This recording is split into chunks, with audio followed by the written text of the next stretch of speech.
नमस्कार, welcome to career मंत्रा 9.1। मैं अंकित यादव आपके अपने यूट्यूब चैनल में आपका स्वागत करता हूं। थंबनेल देख करके आप समझ चुके होंगे कि आज की क्लास में हम यूपी टेट का सॉल्व पेपर 2019 डिस्कस करेंगे, जो कि आपका 8 जनवरी 2020 को हुआ था। आपका समय ज़्यादा बर्बाद ना करते हुए चलिए वीडियो शुरू करते हैं। आज की क्लास का फर्स्ट क्वेश्चन।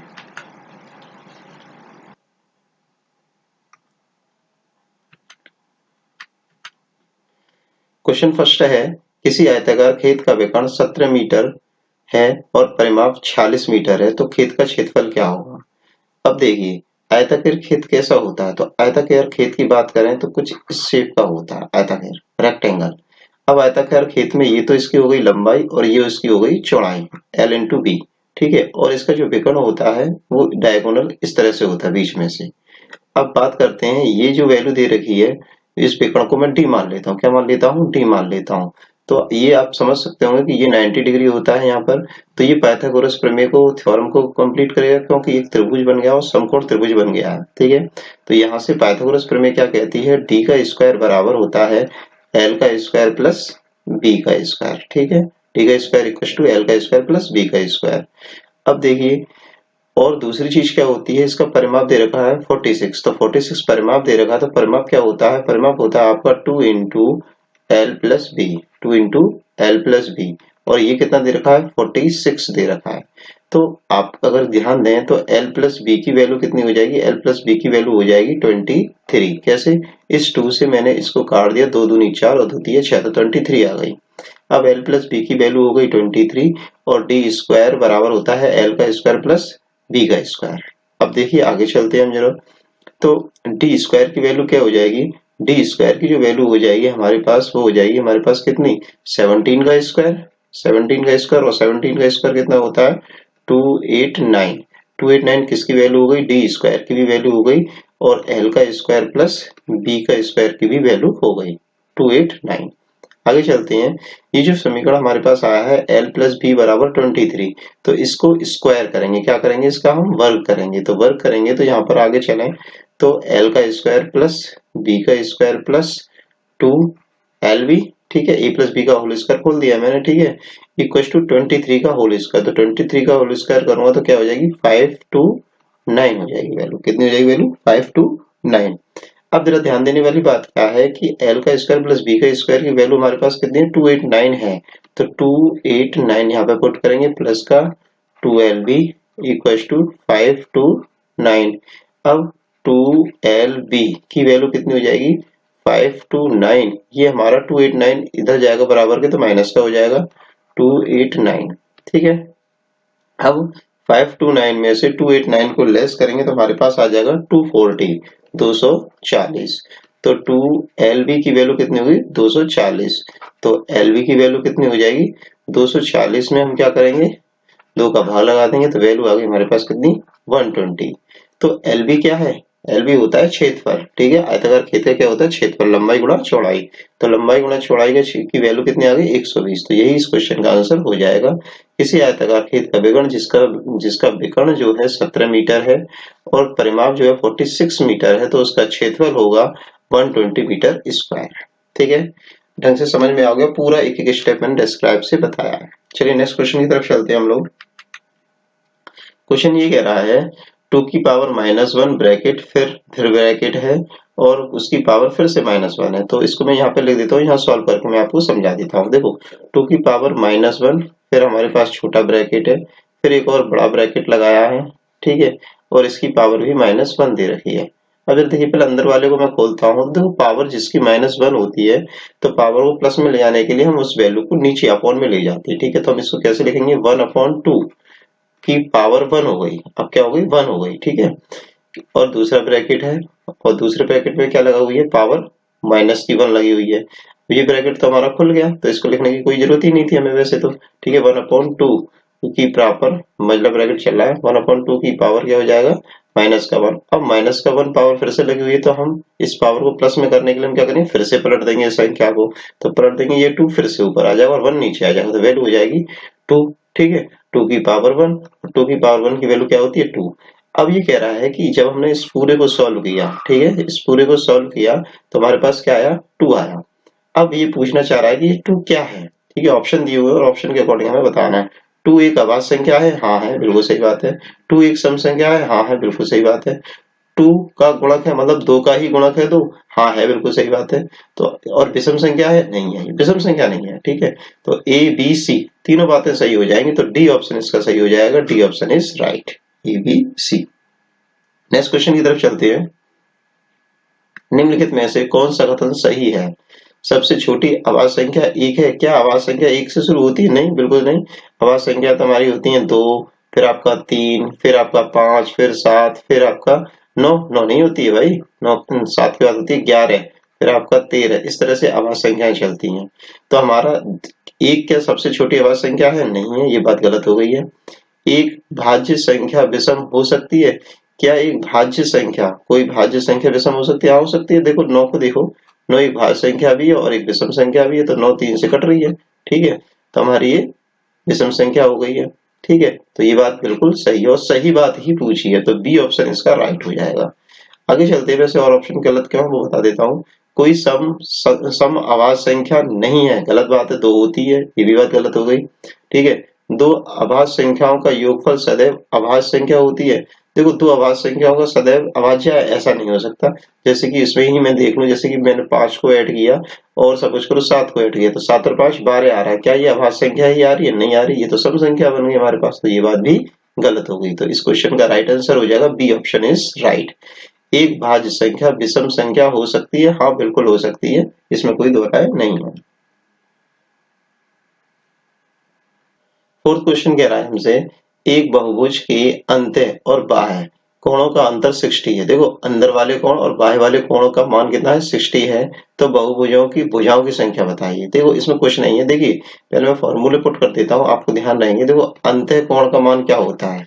देखो अंत्य कोण का मान होता है त्रिभुज के सॉरी बहुभुज के अंत्य कोणों का मान होता है n-2 multiple bye 180 multiple bye 180, ये तो टोटल वैल्यू देता है, ठीक है। और अगर भुजा क्या नाम है इसके अकॉर्डिंग हम अंत्य कोणों का मान निकालें, एक एक कोण का मान निकालें, तो हम इसमें क्या करेंगे? भुजा का डिवाइड और कर देंगे, ठीक है। अंत्य कोण के लिए हो गया। और ये हो गया बाह्य कोण। बाह्य कोण का फॉर्मूला होता है 360 डिवाइडेड बाय n, ठीक है। अब वो कह रहे हैं दोनों का अंतर, तो इस फॉर्मूले और इस फॉर्मूले का अंतर जो है कितना है? 60 है। इसको रख देंगे और हम वैल्यू n की निकाल लेंगे। जरा देखते हैं, देखो फॉर्मूला में पुट कर रहा हूँ n-2 multiple bye 180 divided by हमारे पास कितना है? n माइनस का 360 डिवाइडेड बाय n बराबर कितना दे रखा है क्वेश्चन में? 60।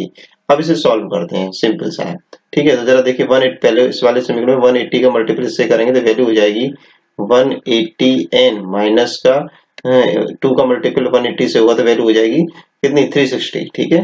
360 डिवाइडेड बाय n माइनस का 360 डिवाइडेड बाय n बराबर कितना जाएगा? 60। अब देखिए दोनों में n जो है एलसीएम लेंगे तो दोनों में n एलसीएम हो जाएगा, ठीक है। n ही है दोनों, ठीक है, तो हम n लिख देंगे यहाँ पे। अब देखिए आगे 180 n माइनस का 360 माइनस का 360 बराबर क्या आ जाएगा? 60। 360 और 360 मिलके हो गए 720, ठीक है, 720। तो 180 n माइनस का 720 डिवाइडेड बाय हमारे पास आ गया n बराबर आ जाएगा 60, ठीक है। अब देखिए मैं कर सकता हूँ 60 इसमें से कॉमन ले सकता हूँ, तो देखो मैंने यही 60 इसमें से कॉमन ले लिया क्योंकि 60 से मैं इसको काटूंगा, ठीक है, 60 से मैं इसे काटूंगा, तो 60 कॉमन ले लिया, तो 60 इसमें से कॉमन ले दी तो ये तो आ जाएगा 3n, ठीक है। 6 तिया 18 माइनस का 60 इसमें से कॉमन लूंगा, 6 कम 6 और 6 दूनी 12, तो 12 आ जाएगा। अपॉन में चल ही रहा है हमारे पास n बराबर 60, ठीक है। यहाँ सॉल्व कर देता हूँ। अब देखिए तो हमारा 60 से ये वैल्यू कट गई है, 60 से ये वैल्यू कट गई, तो हमारे पास क्या बचा रह गया? 3n माइनस का 12 इक्वल टू क्रॉस मल्टीप्लाई करेंगे तो n हमारा इधर चला जाएगा, यहाँ पे n को मैं इधर लाऊंगा और 12 को इधर भेजूंगा, तो 3n माइनस का n इक्वल टू कितना जाएगा? 12, तो 2n बराबर 12, तो n बराबर आ जाएगा हमारे पास 6। 2 से मैंने इसको काट दिया, 6 बार कट गया, ठीक है। तो n वैल्यू बराबर कितनी हो गई? 6 आ गई। तो इसका क्वेश्चन का आंसर भी यही हो जाएगा कि भुजाओं की संख्या कितनी होगी? 6 होगी। B option is right. Next question की तरफ चलते हैं हम लोग। एक सरल रेखा पर स्थित बिंदुओं की संख्या होती है, ठीक है। अब देखिए एक सरल रेखा बनाने के लिए देखो एक बिंदु ये जोड़ा, दूसरा बिंदु ये जोड़ा, तीसरा बिंदु ये जोड़ा, मतलब ये आपस में जुड़ेंगे। बात को समझिए, जैसे एक सरल रेखा है तो इसमें बिंदुओं की संख्या जो होगी वो असंख्य होगी। कितनी होगी? असंख्य होगी। देखो 0 नहीं होगी, 2 नहीं होगी, 1 नहीं होगी, असंख्य होगी। तो डी ऑप्शन इज राइट। ठीक है, असंख्य बिंदुओं से मिलकर के एक सरल रेखा बनती है। इस पॉइंट को याद रखेंगे। नेक्स्ट क्वेश्चन है हमारी क्लास का, एक पाइथागोरस त्रिक। एक पाइथागोरस जो त्रिक होती है, जैसे पाइथागोरस प्रमेय कब लगती है? जब हमारा क्या नाम है, समकोण त्रिभुज बनता है। 19 समकोण त्रिभुज बनता है। समकोण त्रिभुज में क्या होती है? 3 भुजाएं होती हैं, 1 2 3। तो त्रिक हो गया, ये क्या हो गया? त्रिक हो गया। जिसकी सबसे छोटी संख्या 8 है, तो इसमें से कौन सा ऑप्शन फिट बैठेगा? अब देखिए, सबसे छोटी संख्या 8 ही है। तो देखो पहले हम क्या करेंगे, देखो हमें ये देखना है कि सबसे छोटी संख्या क्या होता है। देखो ये होता है सबसे बड़ा विकर्ण, और डायगोनल जो होता है, तो आपको पता था पहले क्वेश्चन में मैंने ये बात डिस्कस की थी, क्या होता है? डी का स्क्वायर बराबर होता है, अगर मैं इसको ऊंचाई मान लेता हूँ, हाइट मान लेता हूँ, और इसको एल बेस मान लेता हूँ, ठीक है, तो ये क्या हो जाएगा? एच का स्क्वायर प्लस बी का स्क्वायर हो जाएगा। ठीक है, हाइट इंटू बेस। ठीक है, इस तरह से मान सकते हैं। अब जरा देखिए फॉर्मूले में, देखिए जैसे पहला ऑप्शन है, ऑप्शन से इस क्वेश्चन को करना ज्यादा आसान रहेगा हमारे लिए। ठीक है, यूपी टेट के बच्चे हैं सभी लोग। ठीक है, तो आप देखिए 8 है और 15 है और 17 है, तो सबसे छोटी संख्या 8 का स्क्वायर प्लस 15 का स्क्वायर इक्वल टू 17 का स्क्वायर। ये फिट बैठना चाहिए हमारे पास, 17 का स्क्वायर। तो 17 का स्क्वायर कितना होता है? 289। अब 8 का स्क्वायर कितना होता है? 64। 15 का स्क्वायर कितना होता है? 225। अब तो 64 और 225 को जब हम ऐड करेंगे तो हमारे पास 289 आ रहा है। हाँ बिल्कुल सही है, ये फिट बैठ रहा है। तो ए ऑप्शन इज राइट हो जाएगा। ठीक है, बाकी के ऑप्शन चेक करने की जरूरत नहीं, और करोगे भी तो वो सेटिस्फाई नहीं होंगे। ठीक है, हमारा जब आंसर पहले, जब हमें ऑप्शन से क्वेश्चन को देखना है, टैकल करना है, तो हम फर्स्ट से शुरू करेंगे और हमारा जहां पर आंसर आ जाए वहीं हम रुक जाएंगे। ठीक है, हमारा तरीका सही है, तो हमें और ऑप्शनों को चेक करने की जरूरत नहीं है। नेक्स्ट क्वेश्चन की तरफ चलते हैं हम लोग।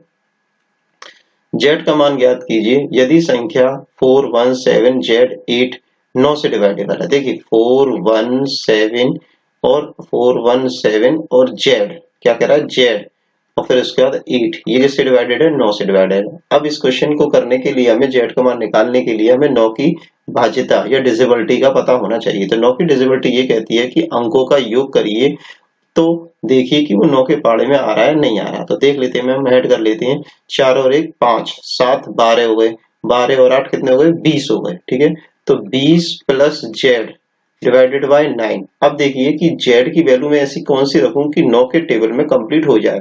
तो जेड की वैल्यू में 7 रख सकता हूँ। कितने रख सकता हूँ? 7। तो 7 रखते ही जेड की वैल्यू क्या हो जाएगा? 20 और 7 27 हो जाएगा, और 27 जो है 9 के पहाड़े में आता है, 9 से कटता है, तो हमारा आंसर हो जाएगा जेड की वैल्यू कितनी होगी? 7। तो B option is right. Next question की तरफ चलते हैं। ठीक है, क्वेश्चन की कह रहा है 2160 बराबर 2 की पावर a 3 की पावर मल्टीपल बाय 3 की पावर b मल्टीपल बाय 5 की पावर c। तो 3 की पावर a मल्टीपल बाय 2 की power minus b multiple bye 5 की पावर माइनस c का मान बताना है। इसकी वैल्यू हमें पुट निकालनी है। अब जरा देखिए, इसके फैक्टर कर लेता हूं मैं। 2160 इसके फैक्टर करता हूं। एक सेकंड रुकिए, आप लोगों को करके दे देता हूं।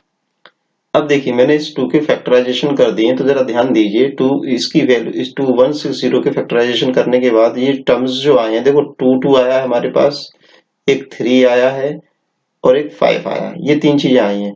अब जरा देखिए 2 कितने टाइम्स आया है? 2 हमारा कितने टाइम्स आया? 4 टाइम्स आया। तो ए की वैल्यू कितनी हो जाएगी? 4। तो ए बराबर हो गया 4। ठीक है, अब देखिए बी की वैल्यू देखो 3 हमारा कितने टाइम्स आया ये देखना। 3 हमारा 3 टाइम आया, तो 3 आ जाएगी। फिर क्या है? 5 की सॉरी सी क्या है? 5 को इक्विवेलेंट करता है, तो 5 जो है हमारा कितने टाइम्स आया है? 1 टाइम्स आया है। तो ए की वैल्यू 4 हो गई, बी की वैल्यू 3 हो गई और सी की वैल्यू 1 हो गई। अब इसमें पुट करना और हमें आंसर निकालना है। तो जरा देखिए 3 की पावर ए कितने? 4, तो 3 की पावर 4 हो जाएगा, 3 की पावर 4। ठीक है, मल्टीपल बाय, अब 2 की पावर कितना दे रखा? माइनस का बी, तो 2 की पावर माइनस का बी, तो 2 की पावर बी की वैल्यू कितनी यहाँ पे दे रखी? माइनस का 3 हो जाएगी। फिर उसके बाद हमारे पास क्या है? 5 की पावर क्या है? सी कितना है? 1 है, तो माइनस का 1 हो जाएगा। इसे सॉल्व कर दिया, आंसर आ जाएगा। तो जरा देखिए 3 की पावर 4 का मतलब कितना होता है? 81 होता है। 3 तिया 9 तिया 27 तिया 81। ठीक है, 81 हो गया। अब यहाँ पे जो पावर दे रखी है माइनस का 3, तो इसको प्लस में लाने के लिए हम अपॉन में ले जाते हैं। क्वेश्चन आ चुका है इससे पहले, माइनस को उसमें प्लस में करने के लिए हम क्या करते हैं? तो ये क्वेश्चन, इसका मान हो जाएगा 1/2 की पावर 3 हो जाएगा। मल्टीपल बाय इसमें ही पावर माइनस की, तो 1/5 हो जाएगा।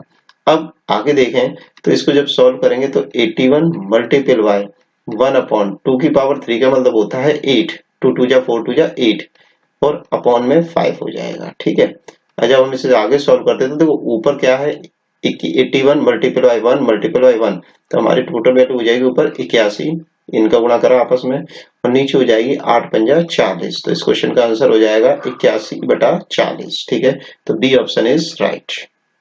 नेक्स्ट क्वेश्चन की तरफ चलते हैं हम लोग। पार्श्व आकृति में x का मान ज्ञात करें। ठीक है, अब जरा देखिए इस क्वेश्चन को देखिए, देखो यहाँ से हमें x का ये रहा x, एक के सामने x है, जरा ध्यान दीजिए 2 के सामने क्या है 8 है, तो देखो 2 के सामने क्या है 8 है, और 2 का क्या है ये q है, तो 2 दूनी 4 दूनी 8 है। ठीक है, इसी तरह से 3 के सामने क्या है, 3 के सामने हमारा 3 का q होता है कितना 27 होता है, बिल्कुल सही चल रहा है। 4 के सामने क्या है 64, तो 4 का q क्या होता है हमारे पास 64 ही होता है, बिल्कुल सही। अब पूछा क्या गया हमसे 1, तो 1 के सामने क्या है हमारे, 1 के सामने x है, तो 1 का q क्या हो जाएगा 1 ही होगा, तो इस क्वेश्चन का राइट आंसर हो जाएगा ए ऑप्शन इज राइट। समझ में आ गया होगा आपको यहाँ तक है, क्यों चल रहे हैं।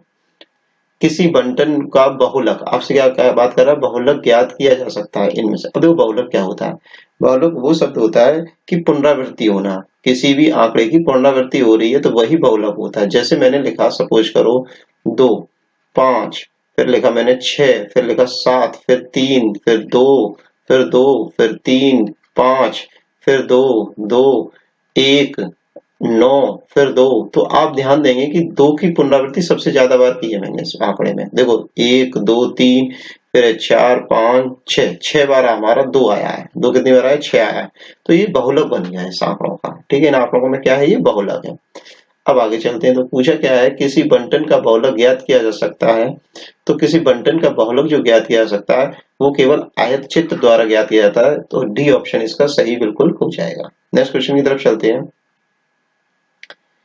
एक आयत की लंबाई में 60% की वृद्धि करने पर उसकी चौड़ाई, देखो 60% की वृद्धि हो रही है, करने पर उसकी चौड़ाई में कितने परसेंट की कमी करनी होगी जिससे आयत का क्षेत्रफल ना बदले, उसका जो क्षेत्रफल है एरिया है वो बिल्कुल चेंज ना हो, हमें ये बताना है। ठीक है,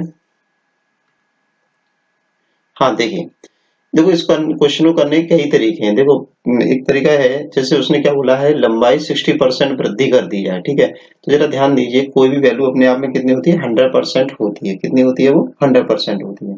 तो जरा ध्यान देंगे हम लोग कि 100% वैल्यू थी, पहले कितनी थी 100% वैल्यू थी, अब वो हो गई 60% बढ़ गई, तो अब हो गई 160%। ठीक है, अब ध्यान दीजिए कि 160 को कितना कम कर दिया जाए, कितना कम कर दिया जाए कि वो 100 होगा, तो देखो कितना एक्स्ट्रा है वो 60 एक्स्ट्रा है। ठीक है, कितने पे एक्स्ट्रा, 160 पे एक्स्ट्रा है, कितने पे एक्स्ट्रा 160 पे एक्स्ट्रा।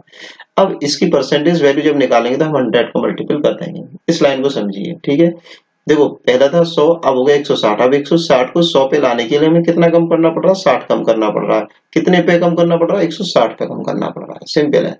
देखो 0 से 0 कट गया, इसको हम काटेंगे 2 से, तो 2 से 3 बार कट गया और ये कट गया 8 बार, तो ये वैल्यू हो गई हमारे पास 3/8 मल्टीपल बाय 100। ठीक है, तो ये हो गया 300/8, तो 300/8 को हम काटेंगे तो हमारे पास वैल्यू आ जाएगी 37.5%। कितना आ जाएगा 37.5%। ठीक है, और तरीका देखिए, इसको डायरेक्ट भी हम कर सकते हैं। देखो 60% दिया है, तो 60% का फ्रैक्शन वैल्यू जो होता है वो होती है 3/8। कितनी होती है 3/8, कैसे निकला वो समझ लीजिए, यहाँ कोने पे मैं बता देता हूँ। देखो 60% को हम कैसे निकालते हैं, 60% को हटाने के लिए हम नीचे 100 लगाएंगे, 0 से 0 कट गया, 2 से काट रहा हूँ, 2 3 6 और 2 5 2 8, अरे क्या करती है मैंने, गड़बड़ कैसे हो रही है, 3/8 क्यों कर दिया मैंने, 3/5 होगी भाई, ये तो गलत कर दिया मैंने, 3/5 हो गई, सॉरी, एक मिनट मैं इसको रेज कर देता हूँ। हाँ, और एक ये गलती की है मैंने, सॉरी। हाँ, तो देखो 3/5 हो गई, मैंने किससे काटे 2 से काटे, 2 3 6 और 2 5, ये 0 से 0 कट गया था, यहाँ पे ये वाला 0 कट गया था, 2 5 10 आ गया। ठीक है, 2 5 10, तो 3/5 आई, तो ये वैल्यू हो गई 3/5, 60% की वैल्यू कितनी होगी 3/5। अब देखिए होता क्या है, वो कह रहा है वृद्धि करने पर, तो वृद्धि करने पर वृद्धि कर देंगे, कमी करने पर कमी कर देंगे। तो जरा ये देखिए, ये जो पीछे का 5 है ये आपका वास्तविक संख्या होती है, और जो ऊपर का 3 है ये आपकी परसेंटेज वैल्यू होती है। अब वो कह रहा है 60% की वृद्धि कर दी गई, तो हम क्या करेंगे, नीचे वाली वैल्यू में वृद्धि करेंगे। कितनी वृद्धि करेंगे, 60%। 60% कितना है, 3 है इसका, तो हम क्या लिखेंगे, इसको 3/8 लिखेंगे। मैंने 3 को जोड़ दिया है, अगर कमी करने की कहता तो कमी कर देते, जोड़ने कहे तो जोड़ दो, सिंपल है, ठीक है। तो 3/8 कर दिया। अब इस 3/8 की परसेंटेज वैल्यू कितनी होगी, तो 3/8 की परसेंटेज वैल्यू निकालने के लिए हम 100 का मल्टीपल करेंगे। तो इसमें 100 का मल्टीपल करेंगे तो वही सेम संख्या बन के आ गई आपके सामने, तो इसका मान आ जाएगा 37.5%। तो इस क्वेश्चन का राइट आंसर हो जाएगा 37.5%। इसको करने के लिए, इस तरीके से करने के लिए हम क्या करते हैं, ये देखते हैं कि देखो जैसे क्वेश्चन होते हैं, आयताकार खेत का क्षेत्रफल ना बदले या फिर खर्चे में खर्चा जो है वो हमारा ना बदले। जैसे चीनी वाला क्वेश्चन आता है कि चीनी के मूल्य में 10% की वृद्धि हो गई, तो उसको क्या नाम है, खपत कितनी परसेंट कम करनी होगी जिससे कि उसका खर्चा ना बदले। तो ऐसे क्वेश्चन को करने के लिए हम इस तरह से ही करते हैं।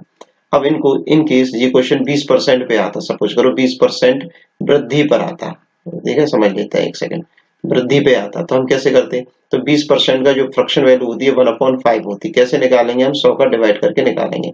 1/5 आ गई, वृद्धि कर रहा तो वृद्धि कर देंगे, तो वैल्यू क्या बन जाएगी, 1/6 बन जाएगी। ऊपर वाली वैल्यू को नीचे वाली वैल्यू में जोड़ देते हैं, सिंपल है, ठीक है, 1/6 बन जाएगी।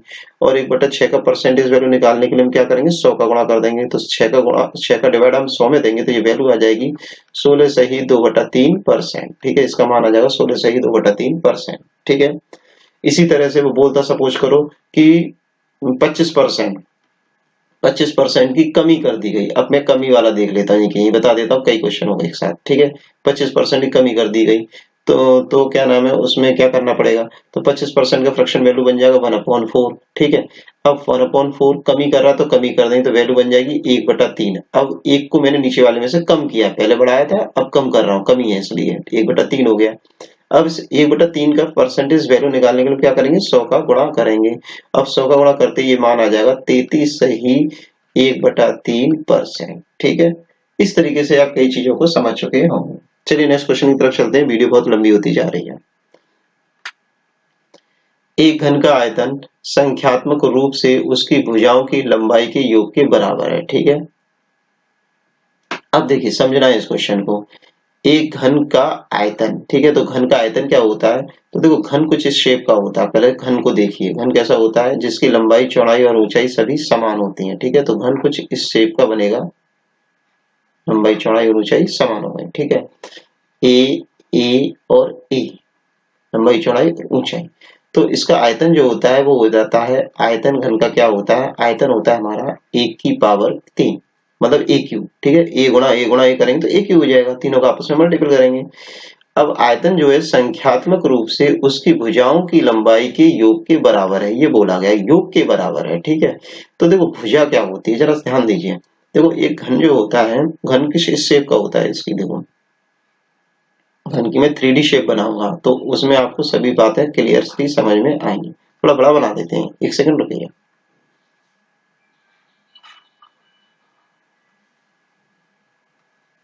आप देखिए, बड़ा बनाऊंगा थोड़ा सा आपको क्लियरली समझ में आ जाएगा।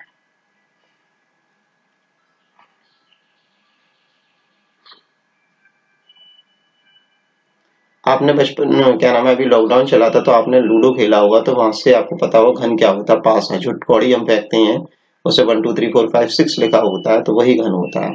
ठीक है, अब देखिए घन में देखो क्वालिटी क्या होती है, देखो घन में फलक जो होते हैं, सरफेस जो होते हैं वो होते हैं 6। ठीक है, घन में कोने जो होते हैं वो होते हैं आपके 8, और घन में जो क्या नाम है किनारियां होती हैं, किनारे होते हैं वो होते हैं आपके कितने, 12। ये बात आप ध्यान रखेंगे। ठीक है, अब देखिए किनारी क्या, देखो जैसे कि ये पूरी भुजा क्या है, यहाँ से लेके यहाँ तक ए है। ठीक है, यहाँ से लेके यहाँ तक ए है, इसी तरह सारी भुजाएं ए ही हैं, ये ध्यान रखेंगे। ठीक है, क्योंकि घन में सभी भुजाएं एक सी होती हैं। देखो इसका 3D डायमेंशन मैंने बना दिया है, इस तरह से दिखेगा 3 डायमेंशन। अब इसमें सारी भुजाएं दिख रही हैं, सारे कोने दिख रहे हैं और सारे फलक दिख रहे हैं। देखो फलक कैसे चेक करेंगे, ऊपर वाली सरफेस एक, नीचे वाली दो हो गए, फिर आमने वाली, सामने वाली और साइड वाली, इस तरह से एक के सामने एक हो गए। देखो ऊपर के सामने नीचे दो हो गए, फिर पीछे के सामने आगे 4 हो गए, फिर ये वाली और ये वाली 6 हो गई। इस तरह से 6 सरफेस हो गए। अब बात आती है कोने, देखो कोने साफ दिख रहे हैं। देखो पहला कोना, दूसरा कोना, तीसरा कोना, चौथा कोना, पांचवा, छठा और सातवां, अरे एक का, अरे ये है तो सही, आठवां। ठीक है, तो इस तरह से 8 कोने होते हैं। ठीक है, जहां तीनों भुजाएं आपस में मिलती हैं तो वही कोना कहलाता है। अब बात आती है किनारे, किनारे कैसे करेंगे, तो ये वाली किनारी देखो, ये। ठीक है, ये एक। ठीक है, फिर दो, फिर तीन, फिर चार। ठीक है, ये चार इधर की हो गई। फिर देखो आगे, देखो चार के बाद ये वाली पांच, फिर छह, फिर सात, फिर देखो ये सब हो गए, सात हो गई।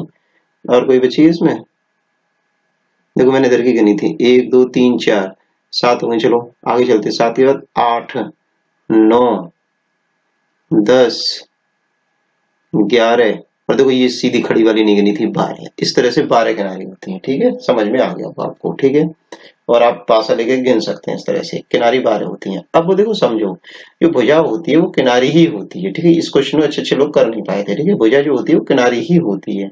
तो देखिए वो क्या कह रहा है, एक क्यू की वैल्यू जो है वो भुजाओं की लंबाई के योग के बराबर है। तो भुजाएं कितनी हो रही हैं, 12। भुजाएं कितनी हो रही है, 12, और लंबाई उसकी कितनी है, ए। तो वैल्यू हो गई, ए का क्यू बराबर हो जाएगा 12 ए हो जाएगा। ठीक है, ये बात समझिए।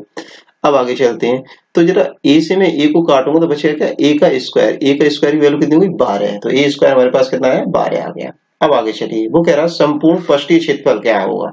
तो जो संपूर्ण पृष्ठीय क्षेत्रफल जो होता है वो घन का होता है, वो होता है आपके कितना, 6a²। ठीक है, 6a² होता है। अब जरा आगे चलिए, तो 6 का तो 6 आ जाएगा, और ए स्क्वायर की वैल्यू कितनी होती है, 12, जो हमने इस वाले नियम से निकाली, तो 12 आ गई। तो टोटल वैल्यू हो जाएगी, 12 का गुणा 6 से करेंगे तो 12 6 72, इसका मान आ जाएगा 72। तो इस क्वेश्चन का राइट आंसर हो जाएगा 72। ठीक है, 72 इसका आंसर हो जाएगा। ठीक है, गलती बच्चों ने ये की थी जब ये क्वेश्चन आया था कि भुजाओं की लंबाई का योग करके वो ए तो 3a लिख रहे थे। कितना लिख रहे थे, 3a, 12a नहीं 3a लिख रहे थे। तो यही गलती हो रही थी, ये नहीं है, मतलब इसको समझना है हमें। ठीक है, क्वेश्चन नंबर 13 पढ़ते हैं। 2018 में अमित का वेतन रुपए 1,26,500 रुपए है, मतलब 2018 में अभी। ठीक है, वर्तमान की बात अगर हो रही है। वर्ष 2016 में उसका वेतन प्रति वर्ष क्रम से 10% और 15% बढ़कर 2018 के वेतन तक पहुंच गया है। ठीक है, तो वर्ष 2016 में उसका वेतन कितना था, ये इससे पूछा गया है। तो बहुत सिंपल है, आपसे वर्ष 2016 का पूछा है और बढ़कर के 2018 में वेतन आपका हो गया है 1,26,500, और जो बढ़त हुई है वो 10% और 15% के हिसाब से हुई है एक एक साल की। ठीक है, तो फटाफट से देखते हैं इस क्वेश्चन को कैसे करेंगे। बहुत सिंपल है, देखिए 2016 का वेतन हमें निकालना, तो हमें नहीं पता 2016 का वेतन कितना था। 2016 का वेतन मल्टीपल बाय, अब ये 2016 का वेतन जितना भी था वो अपने आप में कितना था, 100% था। कोई भी वैल्यू अपने आप में हमेशा 100% होती है। अब क्या कह रहा है कि पहले 10% बढ़ा है, तो इस वेतन पर अगर 10% बढ़ेगा तो 100% तो ये है ही, तो वैल्यू हो जाएगी 110/100। ठीक है, 100%, वो 10% बढ़ गया। फिर उसके बाद 15% बढ़ा तो वैल्यू हो जाएगी 115/100।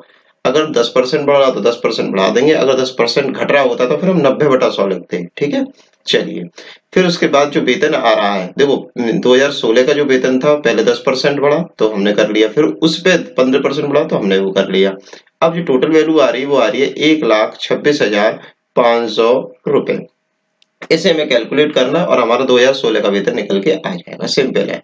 ठीक है, ये देखो यहीं के यहीं काटना सीखो थोड़ा सा। देखो ऊपर ऊपर वाली वैल्यू कट जाती है और नीचे नीचे वाली वैल्यू अगर बराबर के इधर उधर होती है। ठीक है, जैसे कि 110 जो है 110 और 115 जो है 1,26,500 को काट सकते हैं, और 100 जो है इनका आपस में ऊपर जाके 1,26,500 में क्या होगा, गुणा होगा। ऊपर अगर क्रॉस मल्टीप्लाई करेंगे तब ये ऊपर चला जाएगा। तो देखो यहीं के यहीं काट ली, जीरो से तो जीरो कट गया इसका। ठीक है, 5 से मैं से काट रहा हूँ, 5 दूनी 10, 5 तिया 15, 5 से फिर मैंने काटा, 5 दूनी 10, 20 आ गया। अब हमारे पास क्या बचा है, ऊपर बचा है 11, तो 11 से मैं 1,26,500 काट रहा हूँ। तो 11 से जब ये वैल्यू कटेगी तो 11 एकम 11, फिर 11 एकम 11, और 11 एकम 11, 11 एकम 11। ठीक है, तो ये हो गए 16, फिर 5 बच गए, 11 पंजा 55, 115 आ गया, 2 जीरो और थे तो 2 जीरो आ गए। ठीक है, अब आगे चलते हैं। अब देखो ये वैल्यू 23 से कट रही है, 23 से ये कट रही है कितनी बार, 5 बार कट रही है। 23 पंजे 115 होता है। ठीक है, और 500 आ गया। अब देखिए हमारे पास क्या क्या बचा हुआ है, तो इक्वल के इधर क्या क्या बचा हुआ है, हमारे पास 500 बचा हुआ है, मल्टीपल बाय 20 ऊपर चला जाएगा तो 20 बचा हुआ है, क्रॉस मल्टीप्लाई करेंगे, और हमारे पास 10 बचा हुआ है। ठीक है, ये वाला 10 बचा हुआ है, ये वाला 10। ठीक है, अब देखिए तो टोटल वैल्यू कितनी हो जाएगी, 5 दूनी 10, ठीक है, और जीरो कितने, 4 जीरो और आ जाएंगे, तो 4 जीरो और लगा दिया हमने, तो हमारी टोटल वैल्यू हो गई 1 लाख रुपए। तो उसका वेतन कितना था, 1 लाख रुपए था। C option is right. Next question की तरफ चलते हैं हम लोग। दो संख्याओं का महत्तम समापवर्तक 6 है, ठीक है, मासा कितना है, 6 है, एचसीएफ। मासा क्या होता है, एचसीएफ होता है। लघुत्तम समापवर्तक 432, तो ये क्या होता है, एलसीएम होता है, 432 है। यदि एक संख्या 48 है, फर्स्ट नंबर 48 है, तो दूसरी संख्या क्या होगी। देखिए एलसीएम और एचसीएफ का क्वेश्चन है, तो इससे रिलेटेड कंप्लीट वीडियो में भी डाल दूंगा, पर ये क्वेश्चन एक फॉर्मूले पर बेस्ड है, तो आप आसानी से कर सकते हैं। इसका फॉर्मूला क्या है, first number multiple by second number equals to LCM multiple by HCF. अब देखिए हमारे पास क्या क्या वैल्यू दे रखी है, तो हमारे पास दे रखा है एलसीएम है 432, एचसीएफ कितना है 6 है, हमारे पास फर्स्ट नंबर कितना है 48 है, सेकंड नंबर हमें फाइंड आउट करना है। अब देखिए काट पीट कर लेते हैं, 6 से इसे मैंने काटा 48 को, 6 अट्ठे 48, 8 से मैंने काटा 432 को, तो 8 पंजे 40 और 8 चौक 32, तो सेकंड नंबर हमारे पास निकल के आ गया 54। C option is right. Next question की तरफ आते हैं। किसी महीने का तीसरा शुक्रवार 16वीं तारीख को पड़ता है, तो उसी महीने का चौथा मंगलवार किस तारीख को पड़ेगा, आपसे ये पूछा गया। तो पहले आप तीसरे शुक्रवार की बात करेंगे, तो देखिए तीसरा शुक्रवार, देखिए थर्ड फ्राइडे जो पड़ रहा है आपका, वो पड़ रहा है आपका 16वीं तारीख को, ठीक है। अगर मैं सेकंड फ्राइडे की बात करूंगा, तो वो पड़ेगा आपका कितना, इसमें से 7 को लेस कर देंगे, 7 को लेस कर देंगे तो वो पड़ेगा 9 तारीख को।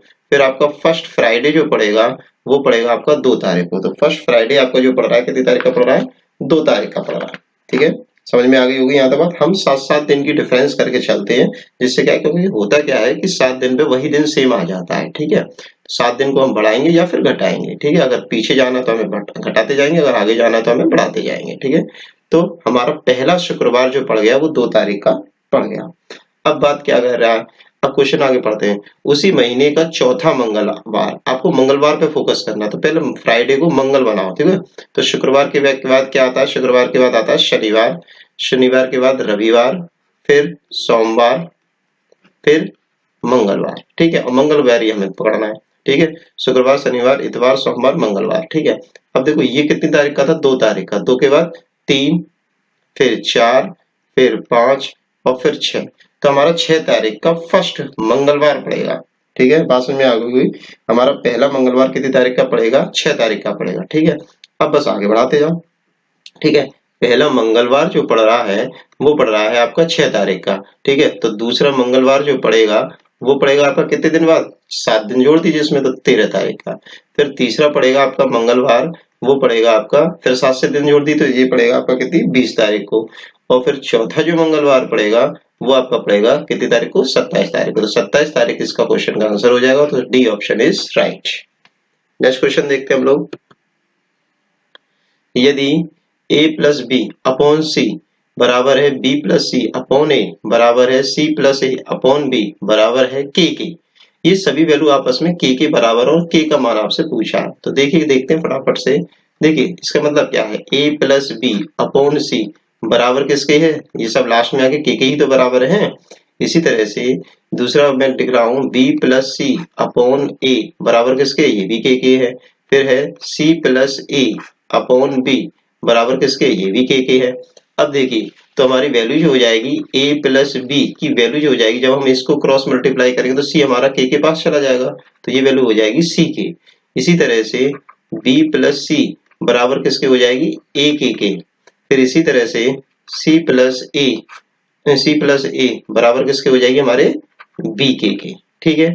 किसके हो जाएगी, b के। अब हम क्या करेंगे, इन सभी को आपस में ऐड कर देंगे, इन सभी को हम आपस में क्या कर देंगे, ऐड कर देंगे। एक सेकंड से, ठीक है। इन सभी को हम आपस में क्या करेंगे, ऐड करेंगे। अब देखिए ध्यान दीजिए बराबर के इस तरफ ए बी है, ये ए बी है, फिर यहाँ पर बी सी है, फिर यहाँ पर सी है। तो देखो ए और ए मिलके 2a बन गए ना, ठीक है। तो हमारे पास टोटल देखो, मैं इसको पूरा खोल के कर देता हूँ। देखिए a plus B plus B plus C plus C plus A बराबर क्या आ जाएगा यहाँ के इधर सी के ए के और बी के। ठीक है, अब देखिए ए हमारा इस तरफ कितनी बार है, 2 बार है, तो 2a plus 2b plus 2c बराबर यहाँ पर क्या हो जाएगा, देखो सभी में क्या है, सभी में जो है के कॉमन है, तो मैं यहाँ पर के कॉमन ले ले रहा हूँ, के कॉमन ले लिया तो बचा रह गया a प्लस बी प्लस सी, और यहाँ पर भी मैं क्या कॉमन ले सकता हूँ, 2 कॉमन ले सकता हूँ, तो यहाँ भी बचा रह गया a प्लस बी प्लस सी। ठीक है, और बराबर क्या आ रहा है हमारे के multiple by A plus B plus C. अब देखिए आप देख सकते हैं कि a plus B plus C इस तरफ भी है और इस तरफ भी, दोनों कट जाएंगे, तो बराबर k की वैल्यू हो जाएगी 2। k की वैल्यू कितनी हो जाएगी 2। इस क्वेश्चन का राइट आंसर कितना हो जाएगा 2।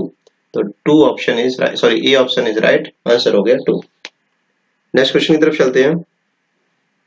निम्न में से कोई 3 मापों को लेकर कुल कितने त्रिभुज बनाए जा सकते हैं। ठीक है, आपको 3 मापें उठानी है और यहाँ पर नीचे जो माप दे रखी हैं, भुजाओं की मापें दे रखी हैं, वो दे रखी है 1.2 सेंटीमीटर, 4.2 सेंटीमीटर और 5.9 सेंटीमीटर और 8.1 सेंटीमीटर। ठीक है, अब देखिए समझना क्या है हमें इस क्वेश्चन में। तो त्रिभुज का जो बनाने का नियम जो होता है वो ये नियम होता है कि किसी भी त्रिभुज को बनाएंगे तो उसकी कोई भी 2 भुजाओं को जोड़ते हैं तो तीसरी भुजा से वो बड़ी आएंगी। ठीक है, हम छोटी छोटी भुजाएं जोड़ लें या बड़ी और एक छोटी जोड़ लें, ठीक है, इससे कोई फर्क नहीं पड़ता, पर किसी भी 2 भुजाओं को हम जोड़ते हैं तो उसका जो ऐड आना चाहिए वो तीसरी भुजा से हमेशा बड़ा आना चाहिए। ठीक है, देखो एक समझाने के लिए मैं पाइथागोरस प्रमेय का एक थ्योरम ले लेता हूँ, वो आपको सबको पता भी होगा। जैसे कि इसका अगर मैं विकर्ण ले लेता हूँ, ये 5 ले लेता हूँ, ये 3 ले लेता हूँ, तो ये 4 ले लेता हूँ। ठीक है, ये समझ में आ रहा होगा, ये त्रिभुज बनता है, ये आपको पता ही होगा अच्छे से। ठीक है, अब देखिए जैसे कि हमारी बड़ी भुजा 5 है, तो हम छोटी छोटी भुजाओं को जोड़ते हैं तो 4 और 3 7, 7 जो है 5 से बड़ा आ रहा है ना। ठीक है, तो ये नियम होता है, हम किसी को भी जोड़ लें वो हमेशा तीसरी भुजा से बढ़ाना चाहिए। 5 और 3 को जोड़ते हैं 8 होता है तो वो 4 से बड़ा है। इसी तरह से 3 और 4 को जोड़ते हैं तो वो 7 होता है, वो 5 से बड़ा है। 5 और 4 को जोड़ते हैं तो 9 होता है, तो 9 जो है 3 से बड़ा ही है, इसमें कोई दिक्कत ही नहीं है। तो इस तरह से हम इनको जोड़ के देखेंगे। देखो मैं एग्जाम्पल के लिए मैं एक पहला ले लेता हूँ, जैसे कि मैंने लिया 1.2, 4.2 और 5.9। अब मैं सपोज करूं मैं इन दोनों को जोड़ता हूं। ठीक है, इन दोनों को मैंने ऐड किया तो हमारी टोटल वैल्यू आ रही है, ये आ रही है 0.4, तो ये हो गई, और 5 तो 5.4 हो रही है। 5.4 क्या 5.9 से बड़ा आ रहा है, नहीं आ रहा, तो ये त्रिभुज नहीं बनेगा। ठीक है, ऐसी पॉसिबिलिटी केवल एक ही बनेगी, वो मैं डायरेक्ट आंसर पर जा रहा हूँ, वो बनेगी आपकी 4.2, 5.9 और 8.1।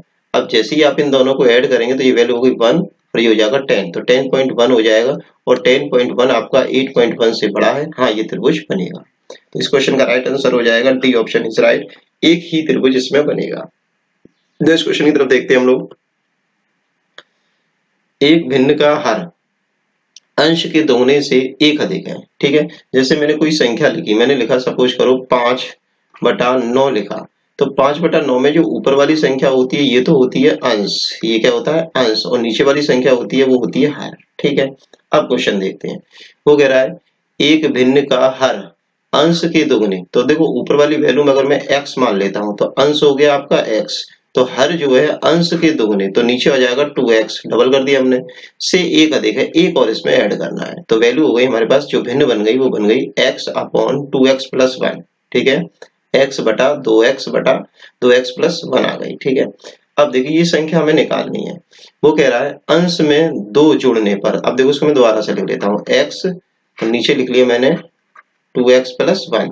अब वो कह रहा है अंश में 2 जोड़ने पर, तो मैंने अंश में 2 जोड़ दिया, और हर में से 3 घटाने पर, हर में से मैंने 3 घटा दिया, प्राप्त संख्या 1 आती है, तो 1 मिलता है ना। ठीक है, अब इसका हम क्रॉस मल्टीप्लाई करेंगे और हम इसकी x की वैल्यू निकाल के इस वाली भिन्न में हम यहाँ पुट करेंगे और यहीं पर हमारा आंसर आ जाएगा।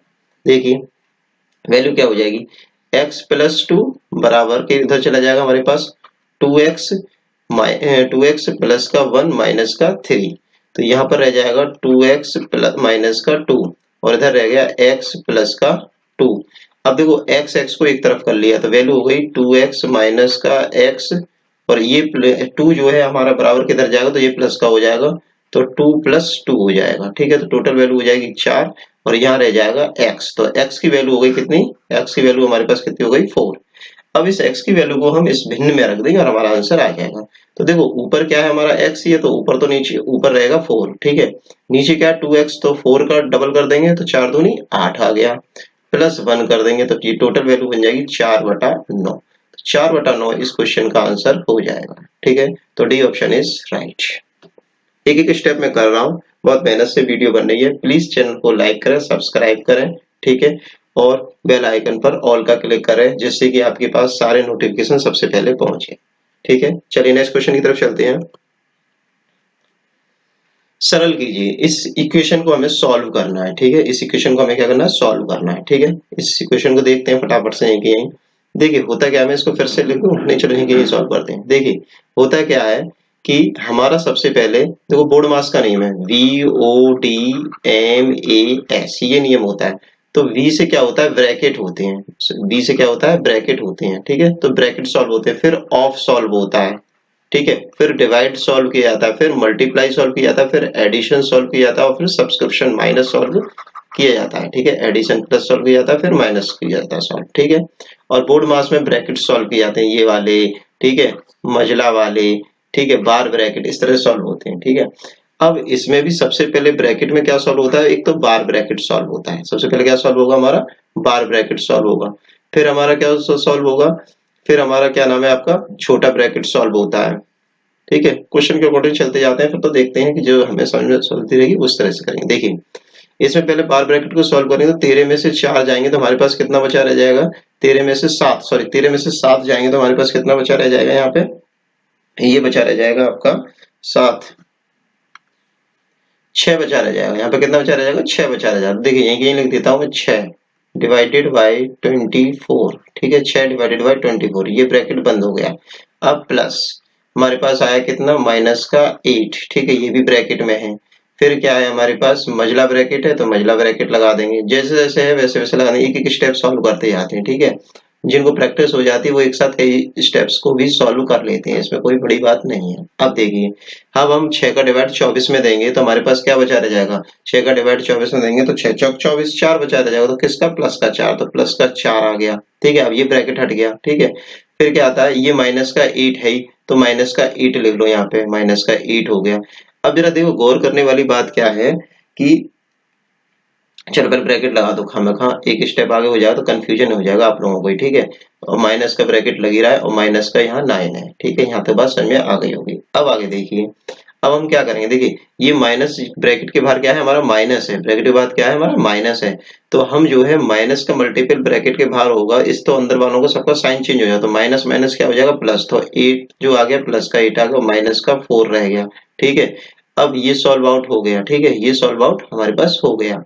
अब आगे चलेंगे और यहाँ पर क्या है, माइनस का 9 है, ठीक है। तो माइनस का 9 प्लस का 8 और माइनस का 4 ये बचा रह गया, ठीक है। इनको सॉल्व कर लेंगे तो देखिए यहाँ पर हम 8 में से 4 को लेस करते तो हमारे पास क्या आता है, प्लस का 4 आता है, और माइनस का हमारे पास क्या है, 9 है।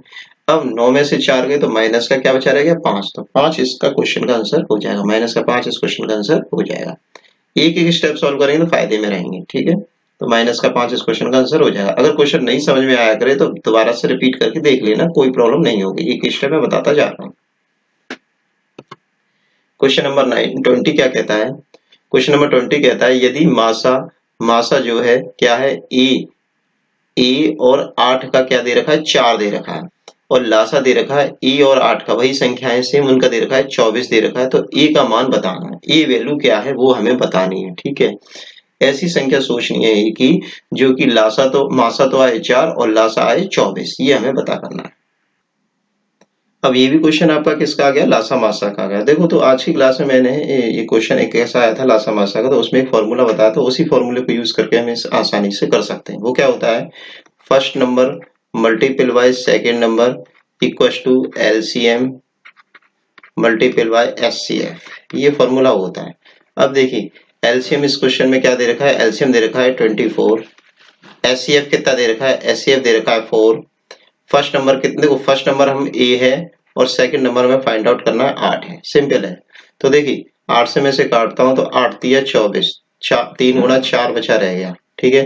तो ए की वैल्यू हो गई हमारे पास 12, 4 तिया 12, तो इस क्वेश्चन का राइट आंसर हो जाएगा A option is right, 12। Next question की तरफ चलते हैं।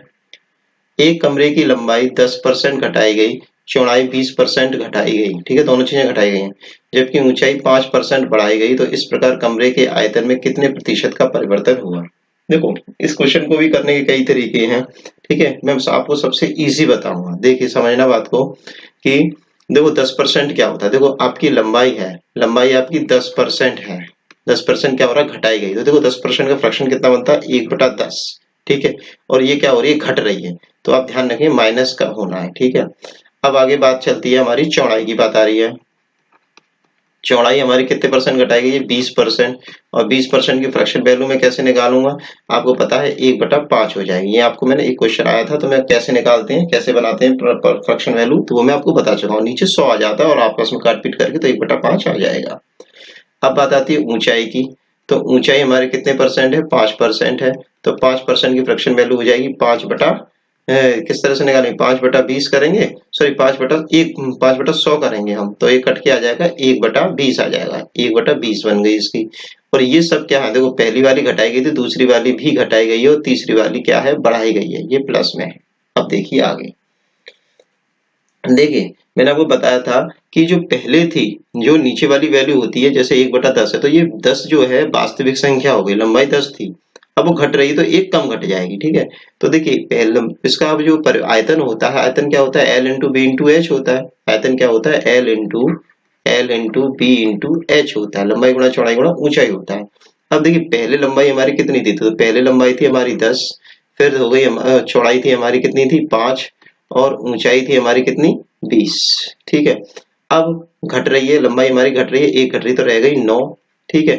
अब दूसरी चीज क्या थी, वो भी घट रही है, तो 5 से 4 रह जाएगी, और तीसरी चीज क्या है, वो बढ़ रही है, वो हो जाएगी 20 से 21, ये वैल्यू आ गई।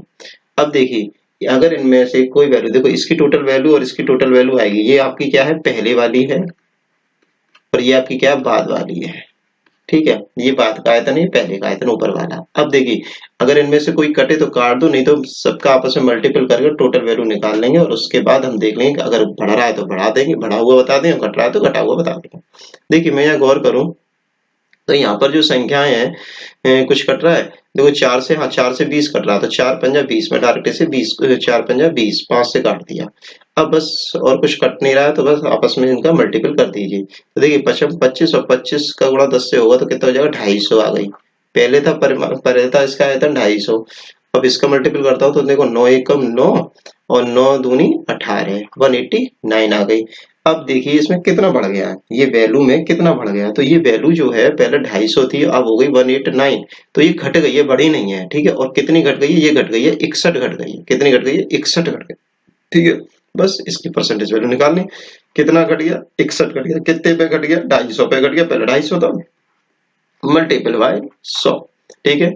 इसको मैं 50 से काट देता हूँ, 5 दूनी 10, 20 आ गया, फिर 5 से इसे काटा तो 55 25 50 आ गया ये, ठीक है। 0 से 0 कट रहा है, और कुछ कट रहा नहीं कट रहा, तब डिवाइड कर लेंगे, 2 कट मल्टीपल इससे होगा, 2 एकम 2, 2 छिक्का 12, 122 आ गया, 122/5 आ गया। अब 5 का डिवाइड आप इसमें करेंगे, तो 5 का डिवाइड इसमें करेंगे तो 5 दूनी 10, 5 चौके 20 और 5 चौके 20, ठीक है। तो 24.4% की क्या आ गई, कमी आ गई, माइनस में हो रहा ना, कम हुई थी तो कमी आ गई, ठीक है, कमी हो गई, ठीक है। तो इस क्वेश्चन का राइट आंसर हो जाएगा 24.4, answer B option is right, ठीक है। इसमें एक एक्स वाला फॉर्मूला भी होता है, एक्स वाई वाला, तो वो 2 बार स्टेप में लगाना पड़ता है, तो ये ज्यादा इजी है, एक बार समझ लेंगे तो आप आसानी से कर पाएंगे, ठीक है। नेक्स्ट क्वेश्चन की तरफ चलते हैं। एक कमरे में 15 मीटर और 17 सेंटीमीटर लंबे, ठीक है, एक कमरे की ये लंबाई दे रखी है और चौड़ाई दे रखी है 9.2 सेंटीमीटर, ठीक है। फर्श पर लगाई जाने वाली वर्गाकार टाइलों की न्यूनतम संख्या बतानी है, ठीक है। अब देखो टाइल कैसी है, देखो जैसे कमरा आपका इस तरीके से होगा, समझिए इस तरीके से होगा, और इसमें जो टाइल लगेगी वो चौकोर लगनी है, वर्गाकार लगनी है, तो उस वर्गाकार टाइल की लंबाई और चौड़ाई सेम होंगी, और वो लंबाई और चौड़ाई सेम कितनी होंगी वो हमें पता करनी है। तो देखिए इस क्वेश्चन को करने के लिए देखो इसकी एल कितनी दे रखी है, इस कमरे की एल दे रखी है 15.7 सेंटीमीटर, तो ये टोटल वैल्यू हो जाएगी 1517 सेंटीमीटर, ठीक है। अब इसकी बृहद जो चौड़ाई है वो कितनी दे रखी है, 9.2 सेंटीमीटर, 9.2 सेंटीमीटर, ठीक है। तो ये हो जाएगी 920, ये कितनी हो जाएगी आपकी 920 हो जाएगी, ठीक है, 9 पॉइंट नहीं 9 मीटर और 2 सेंटीमीटर नहीं, 9.2 नहीं है, 9.02 हो गई भाई। देखो 1 मीटर में 100 सेंटीमीटर होते हैं, तो 2 ही सेंटीमीटर है, तो ये वैल्यू हो जाएगी 902 सेंटीमीटर। सिंपल है। ठीक है, 2 सेंटीमीटर ध्यान दीजिए क्यों। देखो अगर वो बोलता 9.2 मीटर तो उस कंडीशन पर हमारा 9.2 920 हो जाता। अब ये कह रहा है 9 मीटर और 2 सेंटीमीटर, तो 1 मीटर में 100 सेंटीमीटर होते हैं। ठीक है, तो 902 सेंटीमीटर आएगा टोटल। ठीक है, अब आगे चलते हैं। तो अब हम देखो इस वर्गाकार टाइल की जो माप निकालने के लिए हम क्या करेंगे, इन दोनों संख्याओं का 15 17 और 902 का क्या ले लेंगे, एचसीएफ ले लेंगे। क्या ले लेंगे, एचसीएफ ले लेंगे, जहां से हमारी वर्गाकार टाइल की लंबाई और चौड़ाई सेम निकल के आ जाएगी। वो कितनी होगी वो हमें पता पड़ जाएगा। तो देखिए एचसीएफ ले लेते हैं। तो देखो एचसीएफ लेंगे जब, तो इसका वो एचसीएफ निकल के आएगा, वो कितना निकल के आएगा, 41 निकल के आएगा। कितना निकल के आएगा, 41 निकल के आएगा। देखिए कैसे, वो मैं यहाँ समझा देता हूँ। ठीक है, हम क्या करेंगे कि 902 है, 902 है, उसमें हम उसका भाग हम 15 17 में लगा देंगे और हमारा एचसीएफ निकल के आएगा। देखिए मैंने वीडियो पॉज करके 902 का डिवाइड जो है 15 17 में दे दिया, जिससे कि आपका टाइम खराब ना हो। देखिए 902 का डिवाइड हम 15 17 में देते हैं, तो हमारा एक बार गया, तो हमारे पास जो बचा रह गया 902 आ जाएगा, और बचा रह गया हमारे पास 615। फिर 615 का डिवाइड हमने 902 में दिया, फिर से एक बार गया, हमारे पास बचा रहेगा 287।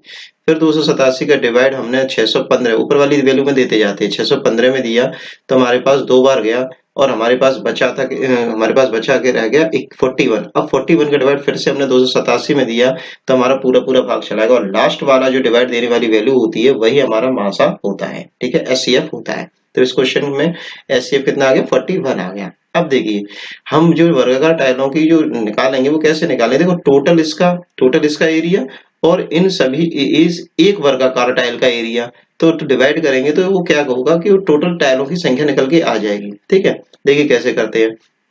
देखो टोटल एरिया कितना है, 1517, और इसकी जो है सॉरी ये लंबाई हो गई और ये चौड़ाई हो गई, और डिवाइडेड बाय हम इसमें क्या करेंगे 41। अब देखो 41 क्या है, 41 इसकी एक ये है, एक भुजा है। जैसे वर्गाकार टाइल हमारी इस तरह से है, तो इसकी एक भुजा 41 है और ये भुजा भी 41 है, तो इसका एरिया कितना हो जाए 41 मल्टीपल बाय 41। ठीक है, अब इससे दोनों को काट देंगे। ठीक है, और काटेंगे तो हमारे पास जो निकल के आएगा वो निकल के आएगा 814। कितना निकल के आएगा, 814। ठीक है, इसका डिवाइड इसमें दे देंगे तो हमारे पास कितने जाएंगे, 814 क्या आ जाएंगे, टाइल आ जाएंगे आंसर। ठीक है, 814 डी ऑप्शन इज राइट। इसको काट देना आपस में, ये आपको प्रैक्टिस करिए खुद ही तो समझ आएंगे। नेक्स्ट क्वेश्चन देखते हैं। गुणनफल इतने में इकाईकांक क्या हो, वेरी इंपॉर्टेंट टॉपिक है इकाईकांक निकालना। ठीक है, तो ऐसे क्वेश्चन में हम क्या करते हैं कि जैसे हमारे पास ये जो संख्या होती है ये बेस होता है, बेस में जो इकाई के स्थान पर होता है उसे देखते हैं सबसे पहले। ठीक है, अब देखिए यहाँ पर क्या है, 3 है।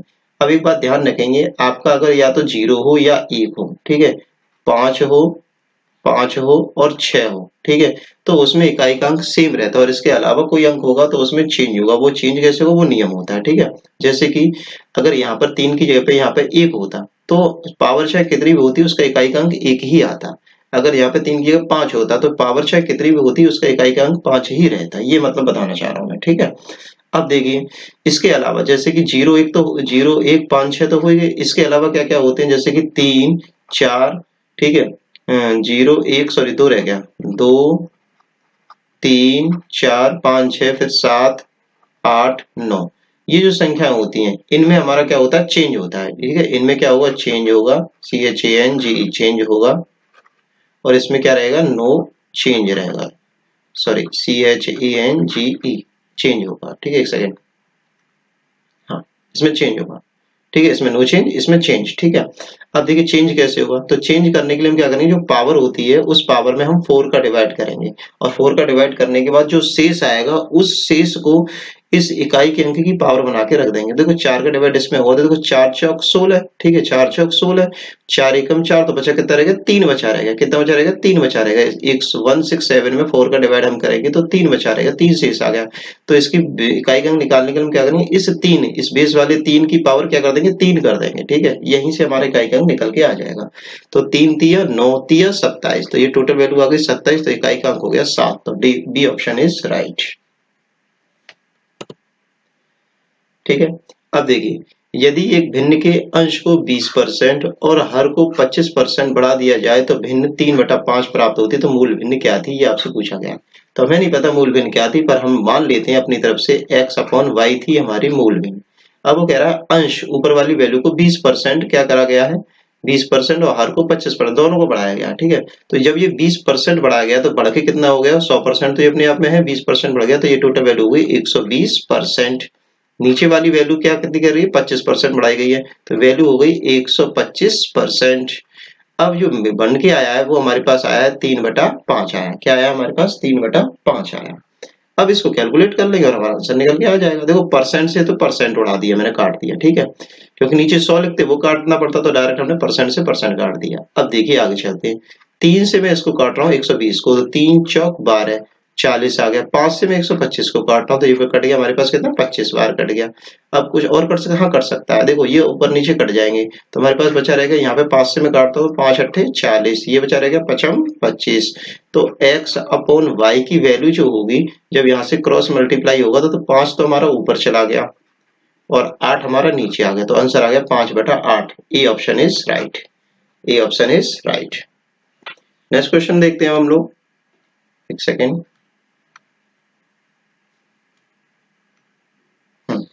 नेक्स्ट क्वेश्चन है हमारा 25 क्या कह रहा है, 8 से भाज्य होने वाली संख्या है, 8 से डिविजिबल कौन सी संख्या है, इनमें से आपको देखना है 4 संख्या दे रखी है और ऑप्शन के अकॉर्डिंग हमें आंसर बताना है। अब देखिए यहाँ पे एक बात सीख लेते हैं। ठीक है, देखिए क्या होता है, एक नियम भाज्यता का सीखते हैं, जैसे 2 होता है। ठीक है, 2 की भाज्यता क्या कहती है, तो 2 की भाज्यता ये कहती है कि लास्ट डिजिट में अगर 2 का डिवाइड जा रहा है तो वो संख्या पूरी की पूरी 2 से जाएगी। ठीक है, एक पीछे की तरफ चलते हैं। ठीक है, अब देखिए 2 दूनी 4, तो 4 की डिजिबिलिटी क्या कहती है, लास्ट 2 डिजिट में अगर 4 का डिवाइड जा रहा है तो वो 4 से जाएगी।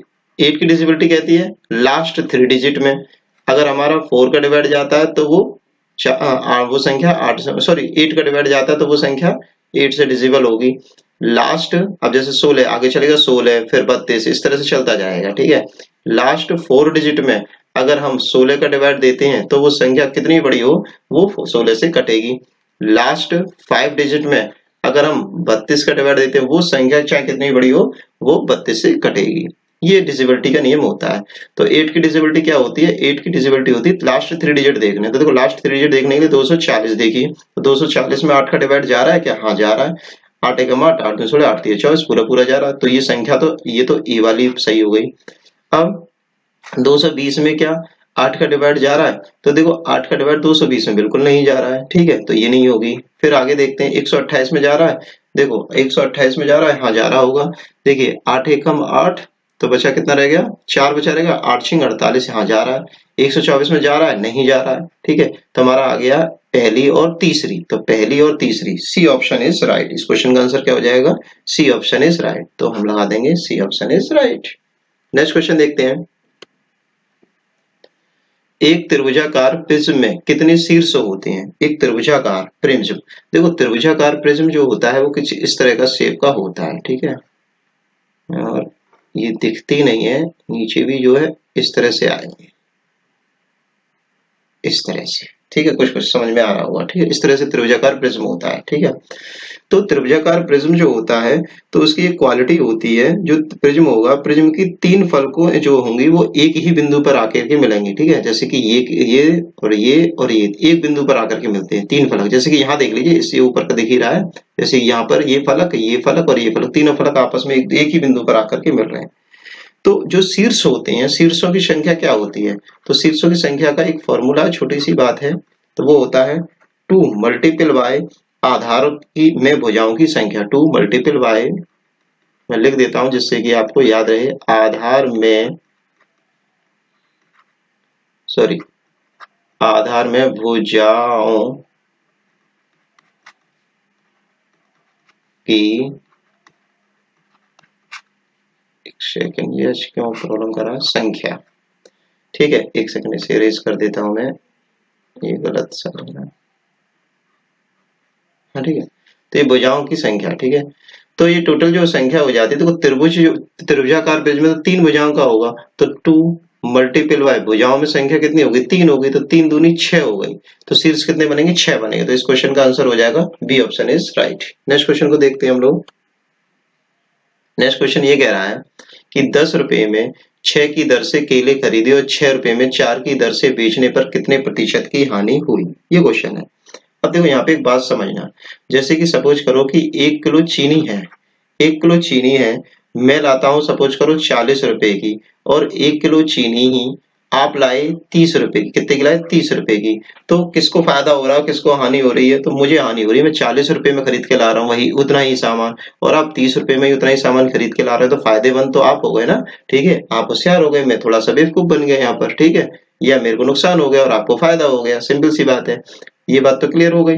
तो वजन जो है सेम अगर हम दोनों ला रहे हैं और कम अमाउंट कम या ज्यादा पैसे में ला रहे हैं, तो वहीं से हम लाभ हानि देख सकते हैं, तो वजन सेम होना चाहिए, आप समझ में आ गई, क्वांटिटी मतलब मात्रा जो है सेम होनी चाहिए, ठीक है। अब देखिए क्वेश्चन बहुत इजी है, कोई प्रॉब्लम नहीं होगी। देखिए 10 रुपए में 6, तो यहाँ लिख देते हैं 10 रुपए में कितने खरीदे थे 6, तो ये क्या चल रहा है खरीदने की चल रहा है, तो ये चल गया सीपी, ठीक है। एसपी क्या है, एसपी हमारे पास है 6 रुपए में, 6 रुपए में कितना है 4। अब देखिए मात्रा आपकी सेम नहीं है, यहाँ पर 6 है यहाँ पर 4 है, तो आप क्या करेंगे इसको सेम बनाएंगे, सेम बनाने के लिए करेंगे 6 में तो आप 2 का गुणा कर देंगे और 4 में आप 3 का गुणा कर देंगे, तो ये मात्रा जो है सेम हो जाएगी, ठीक है। फिर से देखो मैं यहाँ पे लिख देता हूँ, नया सीपी क्या बन जाएगा गुणा करने के बाद, तो देखिए दो दो ढाई 20, तो 20 रुपए में 6 दूनी 12, 20 रुपए में 12 हमने खरीदी। अब हम एसपी को देखें, एसपी को देखेंगे तो क्या होगा, 3 18, 18 रुपए में मैंने क्या किया 4 दिया 12, 12 बेच दिए, देखिए मात्रा सेम हो गई, मैंने 20 रुपए के खरीदे 12, 18 रुपए के बेच दिए 12, ठीक है, तो कितने रुपए का नुकसान हो रहा है 2 रुपए का नुकसान हो रहा है, कितने रुपए का नुकसान हो रहा है 2 रुपए का नुकसान हो रहा है, कितने रुपए पे 20 रुपए पे, मल्टीपल बाय 100, बस इसे कैलकुलेट कर लीजिए, 20 से इसे काटेंगे तो 10 आएगा, 10 से इसे काटेंगे तो हमारे पास आ जाएगा 10, 10% की क्या हो गई हानि हो गई, नुकसान हो गया, ठीक है, तो डी ऑप्शन इज राइट, 10% की हमने क्या कर ली हानि कर ली। इस तरीके से कितने भी बड़ा क्वेश्चन हो बहुत इजीली हो जाएगा, इस तरीके से करिए, ठीक है, रटने की कोशिश ना करिए, फॉर्मूले में ना जाइए, ठीक है, बार बार अंदर अंदर का गुणा कर देते हैं और फिर नीचे इसको रखते हैं, वो मत करिए, क्योंकि कभी कभार क्या होता है कि ऐसे क्वेश्चन में जैसे कि हम दो जगह से सामान खरीदते हैं, हमने पहले खरीदा 10 रुपए में 5 खरीदा, फिर 15 रुपए में 20 खरीदा, फिर उसके बाद हम बेच देते हैं दोनों को मिक्स करके, तो उस कंडीशन पर दोनों को जो है अमाउंट जो है हमें सेम करना है, ये बात ध्यान रखनी है। नेक्स्ट क्वेश्चन है, रिक्त स्थानों के लिए कौन से विकल्प सही है, 1 ग्राम बराबर, ठीक है। अब देखिए 1 ग्राम क्या होता है, देखो आपको पता है कि 1000 ग्राम बराबर 1 किलोग्राम, ये आपको पता है, ठीक है, 1 किलोग्राम, तो हम क्या कर रहे हैं 1 ग्राम की बात कर रहे हैं, तो 1 ग्राम पे जाएंगे तो 1 बटा 1000 हो जाएगा, 1 बटा 1000 क्या हो जाएगा किलोग्राम, किलोग्राम, ठीक है, तो 1 बटा 1000 किलोग्राम, ये तो पहला ऑप्शन है ही, ठीक है। अब इस 1 बटा 1000 को हम क्या लिख सकते हैं 10 टू दी पावर, देखो 1 अपॉन सॉरी 10 की पावर -3 लिख सकते हैं, हाँ लिख सकते हैं, क्योंकि नीचे 3 है तो ये ऊपर जाएगा तो माइनस का 3 हो जाएगा। मैंने आपको बताया था कि जब हमारे क्या नाम है पावर माइनस में होती है तो हम उसको नीचे ले आते, तो इसको जब ऊपर ले आते तो पावर माइनस में फिर से लग जाएगी, 10 की पावर 3 लग जाएगी, ठीक है, तो ये वाला भी सही जा रहा है, ठीक है।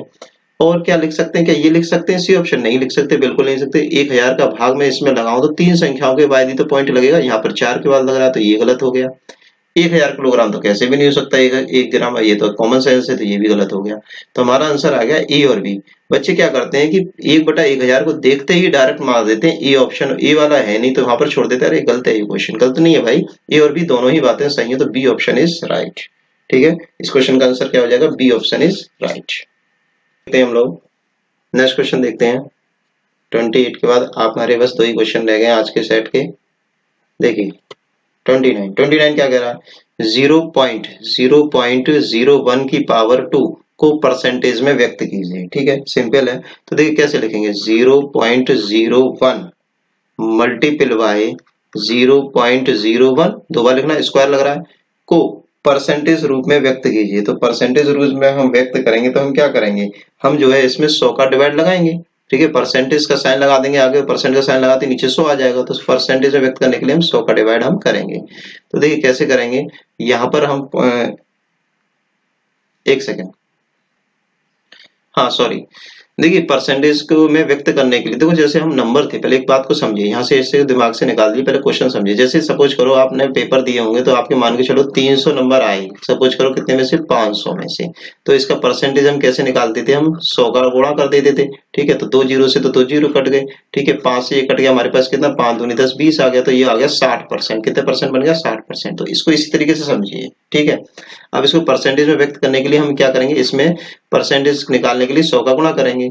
अब देखिए नीचे जो 100 आया है, जैसे कि इस पॉइंट को हटाएंगे तो नीचे 100 आ जाएगा, ठीक है, 2 जीरो आ जाएंगे, ठीक है। ऐसे इस तरह से इसको पॉइंट को हटाएंगे तो फिर से नीचे 100 आ जाएगा, ठीक है, एक और 100 आ जाएगा।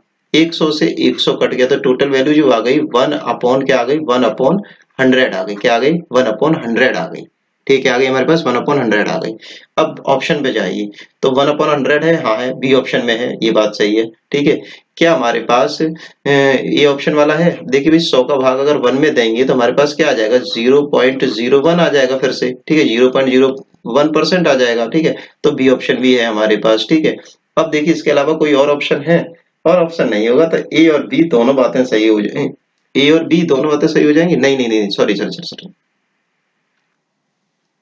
हाँ देखिए इसमें जो आया हमारा 1 अपॉन 100 आया, और आगे क्या है परसेंट, परसेंट का साइन और रह गया है, तो ये जो डी ऑप्शन वाला हमारा सही है। ये मैंने जो लगाया है बी, बी नहीं है सही, बी में क्या है परसेंटेज से साइन नहीं लग रहा है, ठीक है, तो बी नहीं है सही, सॉरी, मैं उसके लिए माफी चाहता हूँ आप लोगों से। बी सही नहीं, क्यों, क्योंकि परसेंटेज निकलना है ना, देखो 60% यहाँ पे हमने देखी, तो परसेंट का साइन तो आएगा ना, तो 1/100% आएगा, तो डी ऑप्शन तो सही हो गया। और फर्स्ट ऑप्शन कैसे सही है, तो 100 का भाग अगर हम 1 में लगाते हैं तो हमारा क्या आ जाएगा 0.01, देखो ये ऑप्शन आ गए 0.01% हो जाएगा, तो ये दोनों ऑप्शन सही हो गए, ए और डी। तो इस क्वेश्चन का राइट आंसर जाएगा ए और डी जाएगा, सी ऑप्शन राइट जाएगा, ठीक है। देखो मैं फिर से डिस्कस कर देता हूँ, कंफ्यूजन हो गया हो तो देखो हमने क्या किया, देखो जैसे कि मैं फिर से लिखता हूँ 0.01 मल्टीपल बाय 0.01 अपॉन में, और हमें इसका क्या निकालना है, परसेंटेज वैल्यू निकालनी है, ठीक है। तो हम क्या करेंगे, इसमें हम 100 का गुणा करेंगे, ठीक है। अब देखिए पॉइंट हटाएंगे तो नीचे 2 जीरो आ गए, फिर पॉइंट हटाएंगे तो नीचे 2 जीरो आ गए। अब देखिए हमने क्या किया, तो 100 से तो 100 कट गया, और ये बात किसमें चली, परसेंटेज निकल गया। तो अब इसके बाद जब हम लिखेंगे तो क्या आ जाएगी वैल्यू, 1 अपॉन 100 क्या आ जाएगा, परसेंट आ जाएगा, ठीक है। तो एक तो ऑप्शन हो गया हमारे पास डी ऑप्शन, ठीक है, डी ऑप्शन हो गया। अब 100 का भाग अगर हम 1 में लगाएंगे तो हमारे पास क्या आएगा 0.01%, दो संख्या के बाद पॉइंट लगेगा तो 0.01%। तो ए और डी ऑप्शन इस तरीके से सही गए, तो सी ऑप्शन इज राइट, ठीक है। नेक्स्ट क्वेश्चन है और लास्ट क्वेश्चन है शायद आज की क्लास का।